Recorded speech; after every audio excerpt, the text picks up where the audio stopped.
ناظرین، سوال یہ ہے کہ میت کو قبر میں دفن کرنے کے بعد جب مکمل قبر بنا لی جائے،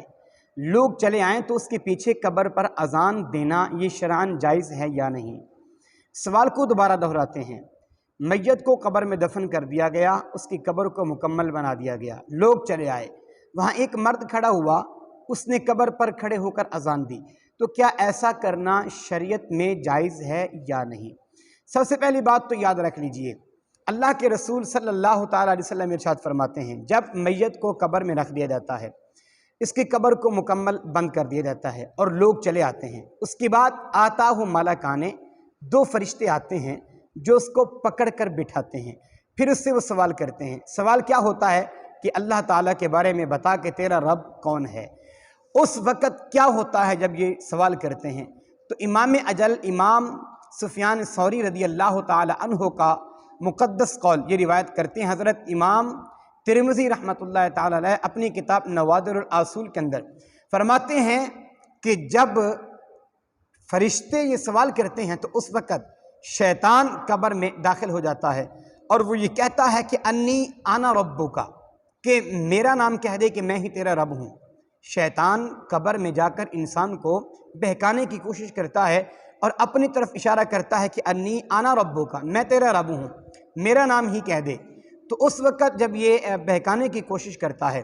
اگر قبر پر کھڑے ہو کر جب اذان دی جاتی ہے یا اللہ تعالیٰ کا نام نامی اس میں گرامی لیا جاتا ہے یا اس کے لیے ثابت قدمی کی دعا کی جاتی ہے، تو یقیناً اللہ تعالیٰ اس بندے کو شیطانی حرکات اور شیطان کے ان وسوسے اور شیطان کی جو چال ہے، اللہ تعالیٰ اس بندے کو اس سے محفوظ کر دیتا ہے۔ یہ بات سمجھ لیجیے کہ قبر کے اندر بھی شیطان جو ہے وہ انسان کو بہکانے کی بھرپور کوشش کرتا ہے، لیکن جب قبر پر اذان دے دی جائے تو یہاں صحیح مسلم شریف کے اندر روایت موجود ہے، اس کے علاوہ بخاری شریف کے اندر بھی موجود ہے کہ اللہ کے رسول ارشاد فرماتے ہیں جب اذان دی جائے تو شیطان بھاگ جاتا ہے، اور مسلم شریف کے اندر الفاظ ہیں کہ جب اذان دی جاتی ہے تو شیطان 36 میل بھاگ جاتا ہے۔ اسی لیے حکم یہ ہے کہ جب قبر پر اذان دی جائے گی تو شیطان 36 میل تک دور بھاگ جائے گا، اور فرشتوں کے جو سوالات ہوں گے انشاءاللہ العزیز اس میں مسلمان رسول اللہ کا کلمہ پڑھنے والا صحیح العقیدہ سنی جو ہے وہ اس سوالوں میں کامیاب ہو جائے گا اور اس کی قبر جو ہے وہ جنت کا باغ بن سکتی ہے۔ دوسری روایت کے اندر آتا ہے جو کہ مشکاۃ شریف میں ہے کہ یہ اذان کے الفاظ کیا اللہ کے رسول سے ثابت ہیں؟ کیا اللہ کے رسول نے کسی قبر پر بیٹھ کر سبحان اللہ اللہ اکبر کیا ایسا کسی قبر پہ پڑھا ہے؟ کسی صحابی کی قبر پر؟ تو آئیے یہ حدیث پاک نوٹ کیجئے، مسند امام احمد بن حنبل کے اندر بھی روایت موجود ہے، اس کے علاوہ مشکاۃ شریف کے اندر بھی یہ روایت موجود ہے۔ سیدنا حضرت سعد بن معاذ رضی اللہ تعالی عنہ، آپ کی قبر بن چکی، قبر بننے کے بعد فرماتے ہیں کہ یہاں تک کر کے اللہ کے رسول صلی اللہ تعالی علیہ وسلم وہاں بیٹھ گئے اور حضور نے سبحان اللہ 12 مرتبہ پڑھا، اور پھر حضور نے اللہ اکبر 12 مرتبہ پڑھا۔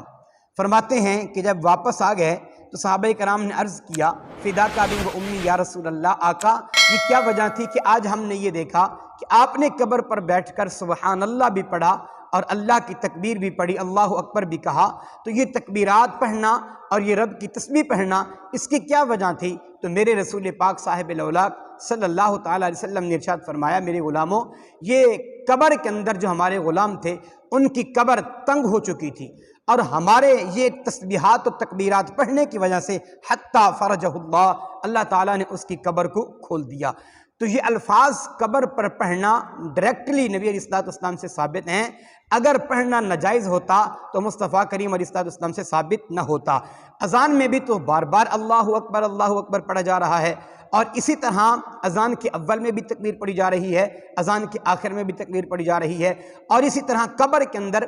جو ہے وہاں بھی یہ سوال پہلے رب کے بارے میں ہوتا ہے، ادھر بھی پہلے رب کا نام لیا جاتا ہے، ادھر پھر جو ہے وہ دین کے متعلق پوچھا جاتا ہے کہ تیرا دین کیا ہے، تو یہاں اس کے اندر جو اذان دی جا رہی ہوتی ہے، اذان میں بھی حی علی الصلاۃ اور حی علی الفلاح کی آواز دی جاتی ہے، اور پھر جو ہے قبر میں میرے مصطفیٰ کریم علیہ السلام کے متعلق پوچھا جاتا ہے، تو اذان کے اندر بھی اشہد ان محمد رسول اللہ پڑھا جاتا ہے۔ تو یقیناً جب اس کی قبر پر کھڑے ہو کر اذان دی جائے گی تو وہ شخص قبر کے اندر شیطانی فتنے سے، وہ شیطانی وسوسے اور شیطانی چال سے محفوظ ہو کر فرشتوں کے سامنے وہ صحیح جواب دے پائے گا، اور صحیح جواب دینے کی وجہ سے ہی انشاءاللہ العزیز اللہ تعالیٰ کے پیارے محبوب کا صدقہ اس کی قبر جو ہے وہ جنت کا باغ بن جائے گی۔